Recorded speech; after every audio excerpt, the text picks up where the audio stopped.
Ferrari arrived in Montreal with an announcement, and that was that their driver Sam will race for the Scuderia next season. Sam had recently moved from Audi to Ferrari, but we've now been told that this was actually only a loan deal between Audi and Ferrari, whereas Max Verstappen left Ferrari to go on loan to Audi for the rest of the season. Sam went the other way and went on loan to Ferrari for the remainder of the season.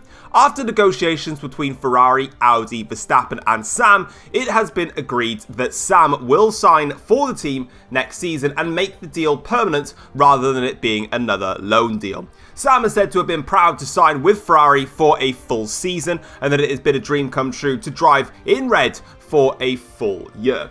However, what was quite interesting about this is while Ferrari had wrapped up the announcement with regards to Sam to keep him on for another season, what Ferrari didn't talk about was Lando Norris. Lando Norris has been at the team now for a few seasons, and it was quite interesting when asked about his contract, which does expire at the end of the season, whether they would be keeping him for another year.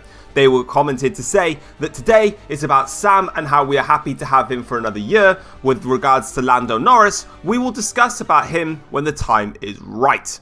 But let's see if Ferrari will make that announcement later this season or whether they'll wait till the winter break to confirm their driver lineup. Taking a look at the race news heading into this weekend's Canadian Grand Prix, it was Audi that were fastest in practice thanks to Max Verstappen getting a clean sweep of impressive laps in FP1, 2 and 3.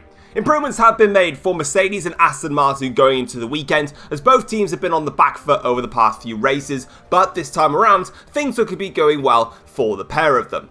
Race pace is still a worry for Audi. Despite setting the fastest laps in all three sessions, it was a lot closer in race pace, and in fact, the team that are not worried about Audi's pace, Porsche, actually managed to do a better race simulation than Audi in FP2. What is a concern for Ferrari is that they just don't seem to be having a lot of fortune around this track. They've been struggling to get their car to work around this Montreal street circuit. Things are starting to take a little bit of a turn in fortune for Lando Norris, especially in FP3, where he managed to find some decent one-lap pace, but race simulation is another matter. With the field so close and with DRS trains probably going to be in full effect, this will definitely help in terms of staying with the pack, but if they lose out in that DRS train, they're going to lose out on many positions going into the Canadian Grand Prix. Yo, what is going on guys, it is Foxy98 here and welcome back to a brand new video and another episode of the F1 Journey. This is Season 12, round number 15. Here for the Canadian Grand Prix. If you guys end up enjoying today's video, feel free to drop it a like and subscribe to the channel if you're new around here as well. Don't worry, the F1 journey hasn't gone anywhere. It's just mostly me not having any time in my life to do things. What I can do though is crash at the Wall of Champions. Not a great start to our laps here. We set a banker of a 1 minute 7.403. This was a problem here because that crash that I made at the Wall of Champions where I damaged my front wing end plate was actually on the run where I only use hot lap and not overtake. So it meant that on my first kind of banker lap on overtake modes, I basically was just having a nightmare here. So I've already exceeded track limits, so realistically I shouldn't let this lap count, but it's absolutely okay because you know, it's not really going to make a massive amount of difference because we've got a broken front wing end plate. And as you can see, going through now in towards the end of the middle sector here, we're about 3/10 up on our previous best lap. Again, the fact that we're using the overtake mode is obviously going to give us a massive boost in terms of performance, but as we go in towards the hairpin here, I make a bit of a mess of it, to be honest. I broke a bit too early, and then I actually lost a lot of time then going into the hairpin, so I lost a 1/10 of a second back on that lap here as we open up the DRS now to go down towards the back straight here, in towards the final chicane, and to get this corner right. Can we do so? Braking at the 50-meter board also. A little bit hesitant through there, but ultimately we gained quite a lot of time here, 8/10 of a second in total, and a massive 8/10 of a second promotes me from 9th to 9th. So that's encouraging, very much so. Yeah, it's actually quite bad, very bad indeed. Oh well. Right, here we go then. We're currently P19 on the grid. We don't really want to be P19 on the grid for this race, so let's try and get a good lap on the board then. In towards the first corner, missed the apex of turn 1, which was not very good, but we did manage to get ourselves settled for the exit of turn 2, so that's not too bad. Now in towards 3 and 4, take a lot of curb through it towards 3. I did lose a bit of time into turn 4, but again, That's probably because I stayed within the confines of the track there. Now, down in towards the chicane. Nicely planted. Back end, though. Stepping out a little bit there on the curb there. Just getting unsettled as we try and get on the power as quick as possible. So we're about a 10th down on our previous best lap. So things not going brilliantly so far, but we attack that chicane quite heavily and we gain a 10th back or so. So that puts us just under a 10th up on our previous best lap as we break in towards the hairpin now, a little bit deeper than the last time around, but we're going to get a fantastic exit, and that is the difference there. Over half a second worth of performance just in that hairpin exit alone. There was so much time lost through there from the previous lap that we did. We've just got to get this final corner right.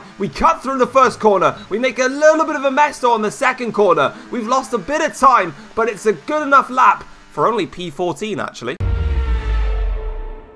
Right then, it is time for the Canadian Grand Prix, so let's go and have a look and see how the grid is going to line up for this race. It is Max Verstappen who's on pole position for Audi going into the Canadian Grand Prix. His performance in practice and also in qualifying has been stellar, and he has got Reese on the front row alongside of him, with Lando Norris starting P3 for Ferrari. Carlos Sainz is 4th for Audi, just under 2/10 off of his teammate, with Charles Leclerc lining up in P5. It's a strong showing for Mercedes, with P6 for Antonelli and P7 for Lewis Hamilton. George Russell, the best placed McLaren on the grid, down in P8, with Sergio Perez doing a better job than his teammate this time around. He starts P9, with Sam, a difficult qualifying for him. He's down in P10 for Ferrari with a lot of work to do. Oscar Piastri is 11th for Aston Martin, ahead of Valtteri Bottas, who is 12th for the second McLaren driver, and Sebastian Vettel lines up in an unlucky P13. As for us, it is only good enough for P14. To be just under half a second off a pole is a decent run-in, but with the grid so close in qualifying, that is only good enough for a lousy P14. Liam Lawson is 15th for Jaguar, ahead of Daniel Ricciardo in P16 for Renault, with Albon 17th for Jaguar. Pierre Gasly lines up 18th for the second Renault driver, 7/10 of a second off the pace, with Stoffel Van Dorn and Ollie Behrman rounding off the back row of the grid. So, with that being said and done, let's get straight into the Canadian Grand Prix. Alright then, so we're on the grid here for the start of the Canadian Grand Prix. It's only P14, which is not brilliant. As you can see, we're going to take away a click of front wing to see if that tries to help us in race trim, but you never know, we might make it a brilliant decision. That might be a horrible decision, but here we go then. We're on the grid. Finally, we can get back racing once again. And here we go then. The lights are off and the race is on. As you can see, it's a good start from Reese up front. For us though, we get a little bit of a shaky getaway and we're under pressure from the Renault and also the Jaguar as they go down the inside in towards turn 1. We're going to hold position though against Daniel Ricciardo, but we've lost one place to Liam Lawson at the back end, sliding heavily on the exit now as we make our way down in towards 2 and 3. No way to make a move through there, so we'll have to just wait a little bit longer before we can get on the gas as we now rake our way round towards the next chicane. And now we'll go down the inside of Lawson and also on Vettel as well, pushing wide for good measure. Lawson will get through on Sebastian Vettel, but it's a decent start from us from 14th up to 13th. A good recovery, should I say, rather than a decent start as we make our way now down into the heart of the middle sector. Already though, on the first lap of this race, getting a track limit violation around a circuit where track limits can definitely be a problem, as we're now going to size up that's Bottas there down the inside of Valtteri Bottas, who's on the hard tyres, interestingly, doing a different strategy, but we'll take that place away from Bottas.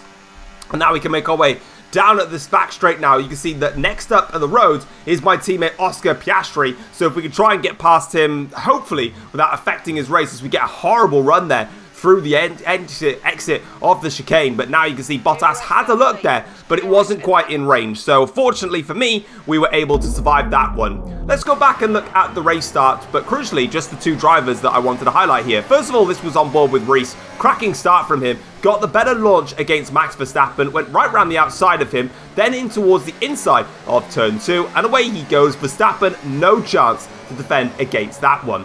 Then we're going to look at Charles Leclerc, and as you can see, he is now going to go for his start, and again, it's a great start. He gets the launch against one of the Audis in towards turn 2, so I say Carlos Sainz, and as he goes around the outside here, this is a different one in comparison, because whilst he's initially got the job done and then loses it, he actually goes right around the outside here of Carlos Sainz into the next part of the track, and a lovely fighting move there from him to stay in front. So fair play to Charles Leclerc on that one. Back on board with us, though, here on lap 2 of the Grand Prix. We're getting closer to the back of Piastri, and we're going to go down the inside into the hairpin now on Oscar Piastri, and there's no way that he's going to be fighting that one, especially when we force him wide with a little bit of a drift on the exit also to help us out very, very shortly. So now as we go down the start-finish straight here, not the start-finish straight, the back straight, should I say, we'll have a look there on what's it called? I can't even remember people's names at the moment, on George Russell. But now we're going to focus here on Verstappen, who's now trying to have a run here on Reese, down in towards turn 1. Can Verstappen retake the lead in the Canadian Grand Prix? He lost it off the line. He's going to try it, but Reese will defend around the outside as quick as possible. Now, as they go down in towards turns 2 and 3, or 3 and 4, should I say, Reese actually holds on there. So he's done exactly what Charles Leclerc did to Carlos Sainz at the start of the Grand Prix, and now he's in play. So as we go now down on board with us again, we're going for another move in the hairpin. It's a huge dive bomb, though, down the inside of George Russell, and there's no way that he could have fought against that one. As we look at that one, this is Verstappen now, who's in front of Reese, who's past him, and then we've also got Lando Norris now trying to attack the Porsche driver. So Reese, who started this race on the front row, then got a great launch and was on with it. He's now struggling to maintain position here as they go down towards turn 2 and 3 and 4. Can Reese make the move stick like he did on Verstappen? Yes, so he's absolutely fine. Perfect stuff from him there. Now, back on board with us here, this is what we were looking at further back. So we actually had to defend against George Russell after we made that overtake on him, also on the hard tyres. Now, while we were watching the fight between Verstappen and Reese, this is what happened. Everyone started to bunch up here. That was a perfect invitation for me to go right round the outside of turn 2 here on Sam. Now we've got a drag race going down in towards 3 and 4. And just like the two Porsche drivers have been doing, I did the exact same thing. I actually clipped my wheel on the grass there and slid the rear end slightly. But we're now up into 9th place in this Grand Prix. Next up the road is Sergio Perez, who later on in the lap, we're going to now come under an attack here, down in towards the hairpin. You know exactly what's going to happen into this hairpin. We're going to send it on Sergio Perez. Almost enough, actually, that we can send it on Antonelli, but we nearly went into the back of Hamilton, so I couldn't quite make the move stick on Antonelli, but we'll see if we can try and get a run on him now. He'll have DRS down this the back straight. I keep saying start, finish straight. I am so rusty on commentary right now. Antonelli, though, actually stays in front. Nothing I can do, but I can see if I can try and get a good run through the exit of the chicane, and we do just that. Fantastic run through that chicane. That's the area of the track where I'm at my quickest, and then down the inside of Antonelli. Oh, there's a bit of contact between myself and Kimi Antonelli. There's still a little bit of contact on the exit there of turn 2, but we're okay versus Antonelli. No damage taken for either driver, but a little bit bargy there between myself and Kimi as we get that corner completely wrong, and the back end sliding there on the exit as we try and make ourselves settled in this Grand Prix. Now, as you can see here on lap 5 of this Grand Prix, here comes Antonelli. I've got no DRS on Lewis Hamilton, so unfortunately I'm just going to have to sacrifice that move on Antonelli, and I tried to get the best run through the chicane possible, because as I open that, well, I don't open that DRS, Antonelli does. Sam behind me has still got DRS, so I had to be careful of that. Now back on board myself here on lap 6. We're again hunting Antonelli down. We're going to go for it down the inside on Kimi Antonelli. But again, he's going to fight this one. And now all of a sudden here, Antonelli's actually got a great run here on the exit of the hairpin. So who's going to come out on top down this straight? Well, unfortunately for Antonelli, it's not going to be good news because I've got DRS and he doesn't. Sam there trying to find a way through. He actually does overtake Antonelli. So at the moment in this Grand Prix, Sam seems to be doing basically whatever I'm doing. So he's obviously got angry that I've passed him, and now he's just following me effectively. So fair play to him. Respect that. Right.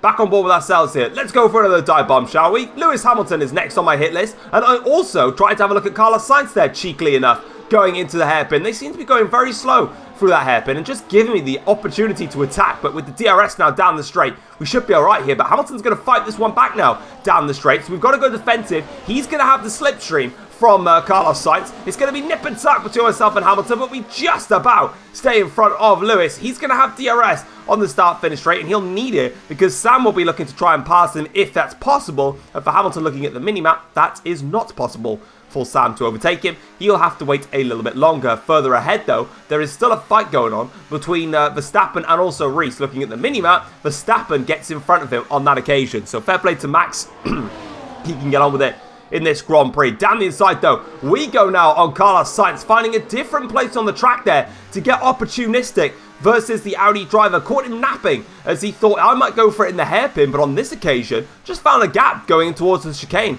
and I went for it. But now, as we make our run towards the hairpin, we are definitely in dive bomb territory range to attack Charles Leclerc. So let's go for another one here, down the inside on Charles Leclerc. It's a risky move, and again, nearly making contact with the back of Lando Norris, but we don't make that stick, and neither do we make the overtake stick either. So now, we'll have DRS here on Charles Leclerc, but now I need to force him to the outside of the track, which is exactly what I do, because I can brake later than Leclerc, cut his apex off, and then breeze off into the distance. And just like that, we're away. Fantastic run as well through the chicane. Reese, though, is having a look here on Verstappen into turn 1. Can Reese retake the lead of the Canadian Grand Prix? You have the inside into 2, but Verstappen will get a better exit off of 2. But actually, it's Reese that gets a better exit off of turn 2. So Reese there with some great traction in that Porsche during this race weekend. And now that'll allow him to accelerate away into the distance. Lap 10 of the Grand Prix here, Verstappen having a look here. Oh, we've made contact with the back of Lando Norris, and now we've lost a part of our front wing end plate as Lando Norris broke way earlier for the chicane than I was anticipating. We're now in big trouble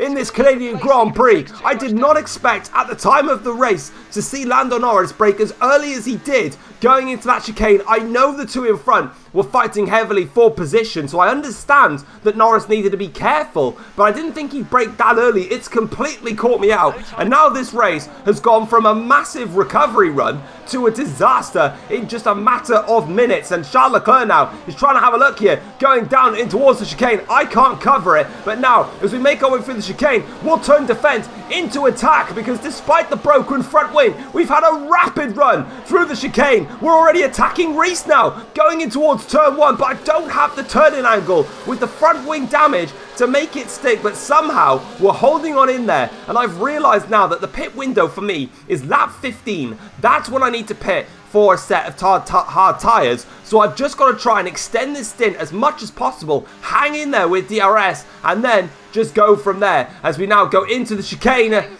our race goes from bad to worse to even worse, because I had 2 track limit violations, and with a damaged front wing, when I'm trying to attack the chicane as much as I have to try and stay in contact with the guys in front, I've cut the corner and I have a 3-second time penalty. Also, I damaged my front wing even more by crashing into the wall of champions. So by lap 13 of the Grand Prix, this is 2 laps earlier than when I'm scheduled to pit. But ultimately, I just thought in my head, well, there's 2 things that's going to happen here. Firstly, I could understeer again and hit my front wing even more. Also, I need to remember that when everybody pits at the same time, when I'm changing my front wing, I could get held in the pits for quite some time. And that's just being waiting to be released. So I thought to myself, the smart thing to do here is to just pit now while no one's going to pit. Get on a hard set of hard tyres. I've actually got very good race pace around Canada. I was actually really unhappy with my qualifying lap, because I feel like I've got great pace around this track. So with that being said and done, I felt like, right, I've got 2 and a bit laps now, maybe 3 laps on some drivers, to go out there and put in some quick lap times. And when I say that, I mean it, because on the exit now here of the pit lane, we've got Mr. Lando Norris, the man that we crashed into a couple of laps ago, back behind us again. So just by doing the undercut, changing the front wing and having a couple of laps just clear air and just letting the car and the track do its thing, we're right back at square one, exactly where we were. So no real loss now in this race. Our tyres are a little bit older than the drivers behind us, but that's okay. Here comes Lando Norris now with the DRS down the straight. No real point in fighting it. I don't really have the pace to fight against that. At this stage of the race, all these guys are currently in God mode with their batteries turned up to the wick, trying to set a fast lap after coming out of the pits here. But as you can see, coming out there is Reese. So Reese now is the race leader of this Grand Prix. The 2 McLarens are still out there on their hard tyres, but Reese leads this race. Lando Norris is second. We're now in third in this Grand Prix, a net P3. So we're not losing out massively, and I actually want to go for some places here. So welcome back to the dive bomb of hairpins for me, as we do it once again on Lando Norris, and again the back end steps out on us, and again it's not fully successful, and again we both got DRS. So let's have a straight drag down towards the chicane, shall we? Unless obviously Reese is going to have the slipstream given towards Lando Norris, which he does, but we'll go down the inside of Lando Norris, and we're back into second place now in this Grand Prix. I don't think we've ever been in second place actually in this Canadian Grand Prix. So Yeah, we'll take that one. I know it says P4, but obviously we're waiting for the two McLarens on their hard tyres to pit. They'll also be one to watch, because if they can get overtakes done and not get involved in problems, then they'll be a threat. But here we've got Max Verstappen now, chasing after Carlos Sainz here. The two Audi drivers dropping back a little bit now from the front trio.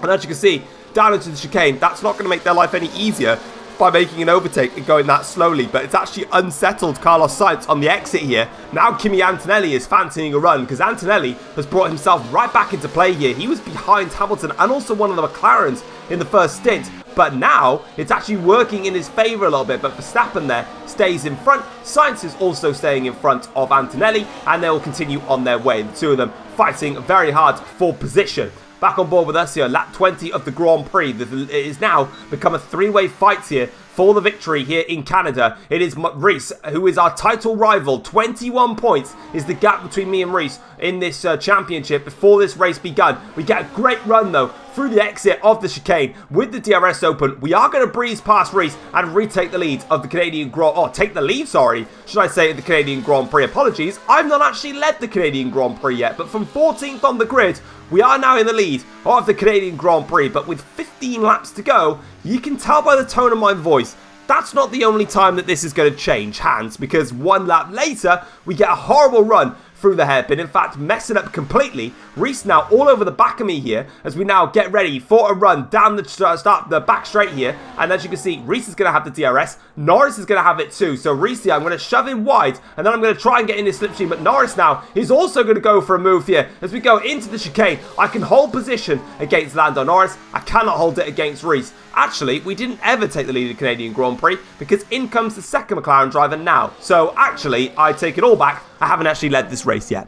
Right, lap 22 of the Grand Prix. Verstappen has been overtaken by Carlos Sainz. Missed that completely. But now Antonelli is trying to find a way through Max Verstappen. The Audis struggling for pace here, and all of a sudden the Mercedes on the hard tyres working nicely now in their favour here. As you can see, we've got a slipstream drag race here down the back straight, but it's actually going to go in Antonelli's favour, because firstly, he's got the DRS, secondly, he's got the overtake done, thirdly, he's going to have another dose of DRS to stay in front of Verstappen. Hamilton now is going to try and make a run here on Max Verstappen. Down the start-finish straight they go, in towards turns 1 and 2. Verstappen has the inside line for turn 1. Hamilton's got the inside for turn 2. Verstappen, though, will have the decent exit that we've normally seen, but now he's going to stay side by side, brave late into 3 and 4, and he'll just hold position on Lewis Hamilton. But there's a big train now, all behind in that fight. Lap 24 of the Grand Prix, we're back on board with ourselves here, and you can see that there is starting to be a little bit of a breakaway now. So we've got the three-way fight up front here. We've got Sainz in a comfortable P3. Antonelli's now pulled away in P4, but we're now going to go for a run here on Reese around the outside into the final chicane. We'll try it. A little bit of contact between myself and Reese, but not too much there, as we now take the lead for the first time in the Canadian Grand Prix, as we've now got Lando Norris trying to find a way through on Reese in towards turns 1 and 2. Can Norris try and capitalise on Reese losing out of position in this Grand Prix? No, because again, that Porsche's got brilliant traction on the exit of 2, and that's helping him stay in front of all of his rivals. But obviously, we've managed to make the overtake stick here as we now make our way down in towards, oh, that's quite a messy chicane there from ourselves. That's not going to be great. Oh, and a back end slide there. Bit of oversteer to try and counter some understeer. And this is going to give Reese an opportunity in an unopportunistic place here to just breeze around the outside of us with the DRS there. Quite easy for Reese to do that one. So fair play to him. He's back in the lead now in this Grand Prix because of a horrible sequence of corners from ourselves. But now we'll try and set ourselves up here, going wide into the hairpin. Got to be careful of Norris though, because he's obviously trying to have a little look as well here. And this is the key thing about this race. It's not a case of me just going on the attack here and fighting Reese and just going gun-ho, because I've also got Norris to contend with as well. So I need to be careful where I make this move, and in the chicane is where I'm at my best here, and that is a great exit from us out of the chicane. So can we use the DRS here, maybe some battery as well to have a look at Reese. He won't cover the inside into turn 1, so I'll have that inside. Thank you very much. And now we're back in the lead of the Canadian Grand Prix again, but Reese actually gets a great exit from turn 2. His exits out of turn 2 are incredible, but we'll just hold him around the outside and stay in front for the time being. But Reese is incredible out of turn 2. I can't get the exit that he can, and also out of this chicane here, Can't get the exit that he can either, but crucially, we're just far enough ahead that Reese can't make a run on us going into that corner. Now, lap 26 of the Grand Prix, Verstappen is defending his position against Lewis Hamilton in the Mercedes, and down the inside goes Lewis Hamilton on Verstappen. Move done for him on that occasion. Hamilton will have the DRS on the start, finish straight to pull away, and Verstappen is going to have to be worried here because Sergio Perez is hovering all over the back of Verstappen here to try and find a way through. Now, Hamilton needs to try and pull away in order to try and help himself in this Grand Prix and not have to do any more fighting. Lap 27. I'm back on board with us here. As you can see, Reese then with the DRS, he gets great exit out of the chicane every time, and that's an easy one for Reese there. He flies on through in that Porsche car. I can't do anything about his traction. Norris now trying to have a look here, going in towards the hairpin. I've got to cover it off though, but Norris doesn't do what I do and send it up the inside like a maniac because I've got better brakes. But now, as you can see here, we now have to try and get that run on Reese. And again, if we can do what we did the last time around, which is set ourselves up on this straight, because again, look at the traction that Reese has got on the exit of the hairpin. It is incredible. So let's see what we can do under braking going into the chicane here. Let's see. Take the first corner, second corner, bang, perfect. Right, DRS active, slipstream and some battery to be used. We'll go to the outside line. It'll be the racing line though for turn 1, and back in the lead of the race we go, and that's another overtake on Reese. So at the moment, it's quite clear that Reese has got two key strengths on this track. It's the exit of this corner and the exit of the hairpin. We've got the final chicane as our big talking point. So this is strength versus weakness as Reese now tries to go for it again with DRS down this straight, and again, he's going to go for it. Was that a problem? That is a problem. It's Lando Norris. He's got an engine failure on the chicane there as we defend the position against Reese. Lando Norris is out of the Canadian Grand Prix with an opportunity potentially to win this race with talk going on about his contract situation. He's not got a drive yet for Ferrari next year. They've not offered him one, and that's the worst piece of luck you could possibly give Lando Norris. He is out of the Canadian Grand Prix. I don't have time to settle though, because Reese has got a tremendous drive off the hairpin and he's back in front again, and he's got the whole straight to just breeze clear with DRS. We can use the chicane to close up, but I don't have DRS to come back at him in this Grand Prix. But lap 31 now of the Grand Prix. Here we go then. It is Reese versus me. It is family versus family. Cousin versus cousin. 21 points separate us in the Drivers' Championship. We have got to overtake Reese and win this Grand Prix. Not only do we need to overtake Reese and win this Grand Prix, I haven't forgotten 3-second time penalty is still hanging over my head in this race. So if I've got to win this Grand Prix, I need to find a way to do it and build a gap on this guy. How? I have no idea, but I'm running out of time and I'm running out of options here. Lap 32 of the Grand Prix. We're back in the lead of the Grand Prix. Not for too much longer though, because I got a horrible run on the hairpin and Reese is going to get yet another one of his crazy exits. And you can see he's stalking all over the back of me with the DRS open. There's no point in even using the battery at this point. Reese, take the place and crack on. I've got to think of another plan. And now, I have an idea here. So, what I couldn't do against Reese is we get a great exit off the final chicane, but DRS is in play here. What I couldn't do against Reese is a lot of the times when you go for an overtake into the final chicane, you can really force the AI to slow down massively and you can gain a lot of time. Now that is what I'm going to do here. Now the reason I didn't do it before is because if I did it against Reese, Norris could have easily DRS'd his way past Reese, got him towards turn 1 and then kept in my DRS. So in order to do this, here's how I'm going to set this up. I'm going to go and force Reese to defend the inside line. That's what I wanted to do. Now we break late, round the outside, boom. Now let's go on the attack here. DRS will be open for me down this straight. Reese will lose a hell of a lot of time. You can see how much time the Porsche driver has lost now. I've saved up the battery to go for an absolute banzai final lap here in this Canadian Grand Prix. It's all or nothing now. This is the plan that I had set, and I've got to make it work. In towards the finals with the future canes here. Absolutely nailing it. We're flying now in this race. I made sure to have 100% of my ERS for this final attempt to try and pull a 3-second gap. You would have gained a lot of it just from that chicane alone. But now, let's try and see if we can pull clear of Reese in towards the next chicane on the track. It was the back end slides. I'm giving it everything, even more than I probably should have. That little mistake there might just be what cost me in this race, but I've got to keep pushing and I've got to keep going into the hairpin now, down onto the start-finish, the back straight. I keep saying the start-finish straight, for God's sake. This is the last time that we're on here. Reese gets a better exit than what I normally do. Down the I was about about to say it again. Oh my god. Down the back straight we go. Into the final chicane. I've just got to launch it through here. That's what we do. Here we go then. Towards the start-finish line for the Canadian Grand Prix. Was it enough to win the Canadian Grand Prix? The answer's no. It was a no-show for me in the Canadian Grand Prix. The victory goes to Reese, and it was by 9/10 of a second in the end. So on that final lap, I managed to pull 2.1 seconds on him, and it was the only thing I could have done. And I know what you guys might be saying is, why didn't you just do that earlier? Why didn't you just do it and hope that the other two would be battling or something like that?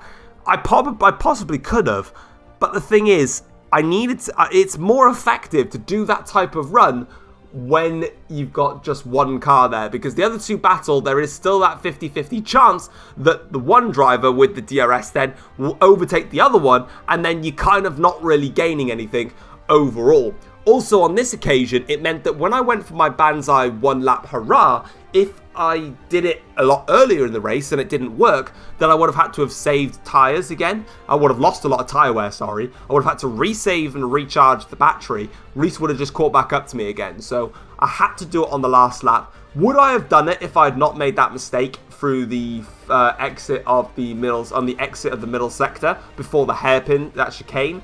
I don't think so. I don't think that's a second's worth of pace just gone. I think it would have been better for me, but then there was no guarantee I could have got the rest right. Ultimately, though, it's a great recovery from us. We set the fastest lap as well of a 1:07.915. It was a great run. It just went away from us, and obviously with a damaged front wing and a 3-second time penalty, to finish second, or to cross the line first and to finish second, is a massive achievement. This track has always been a really quick track for me, but ultimately I have to give credit to Reese as well, because the drive that he put in there today, it was incredible. I was struggling so much against him, especially through the exit of turn 2 and the exit of the next chicane, before the first DRS straight. Then basically all the heavy traction zones, he was rapid off of them. I could not accelerate quicker than what he could. So fair play. Carlos Sainz finishes in third for Audi, 5.5 seconds off of us at the end of the race. Kimi Antonelli and Lewis Hamilton cross the line 4th and 5th. That's a great result for Mercedes-Benz. Probably one of their best of the season, actually, apart from when Antonelli won in Australia. Verstappen is 6th for Audi. That's a really poor race from Verstappen. He was fastest in FP1, 2 and 3. He got pole position, and he's ultimately not had a good race. Finished 14 seconds off the race win in the end. Charles Leclerc finishes in 7th for Porsche, and not a great race from him. Sergio Perez, that's a decent drive from him. P8 in the end. Great job. Sam, a disappointing race for him and a disappointing race for Ferrari. P9 only. And my teammate Oscar Piastri does also get a point. 16.9 off the win in the end. Looking at the second half of the table now, and it's George Russell and Valtteri Bottas' hard tyre strategy call that backfired massively. It's P11 and P12 only for the two of them, and no points for McLaren this weekend. I don't know why they tried the hard tyre strat.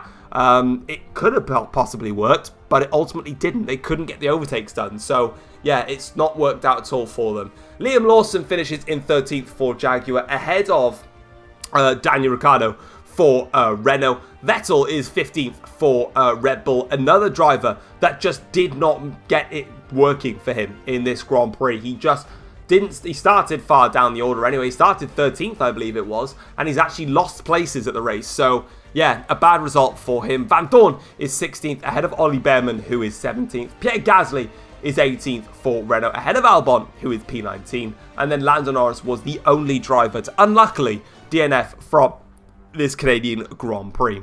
But let's go and see how that takes a change in the Drivers' Championship as I try to not hiccup consistently. And as you can see, we are still at the top of the Drivers' Championship, but our 21-point lead over my cousin Reese has now decreased down to 15 points.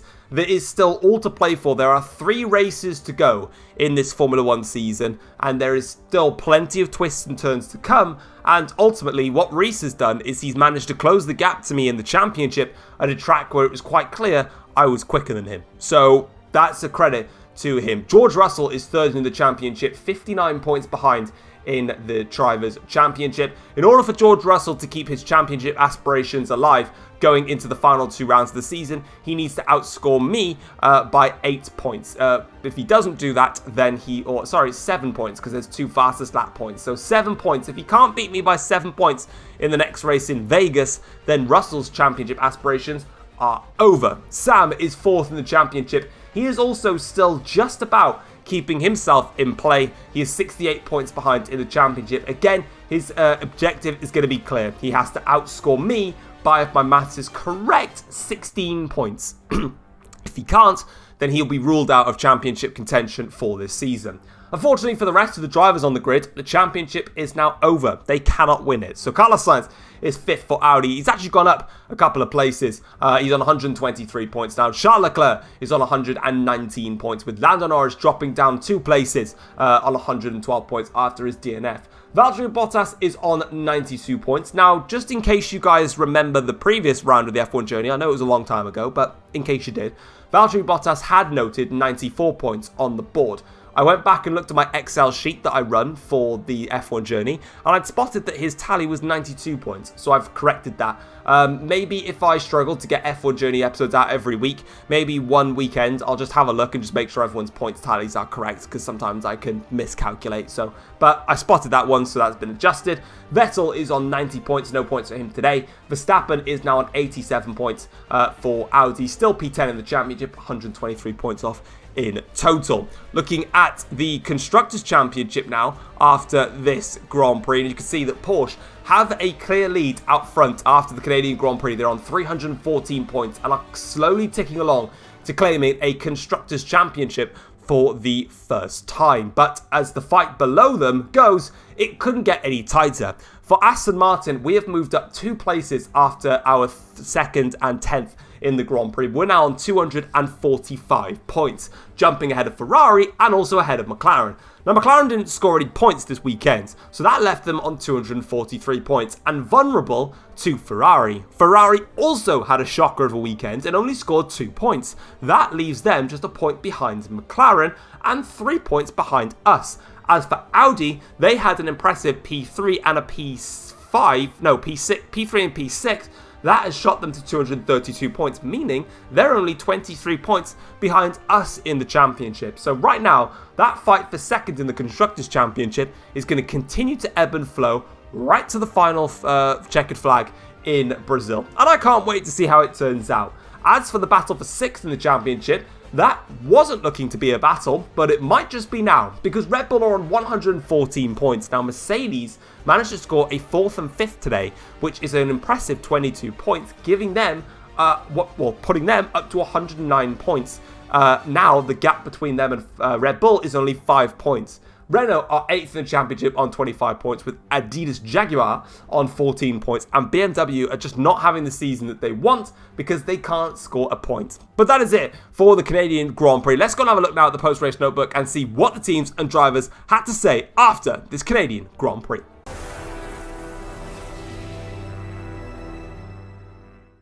Taking a look at the post-race notebook after the Canadian Grand Prix, it is Tom that takes P1 in Canada, but after his penalty, the victory goes to Reese. The 2 title rivals went head-to-head in the Canadian Grand Prix, with Reese eventually coming out on top thanks to the 3-second time penalty for Tom, and Carlos Sainz took home P3 for Audi.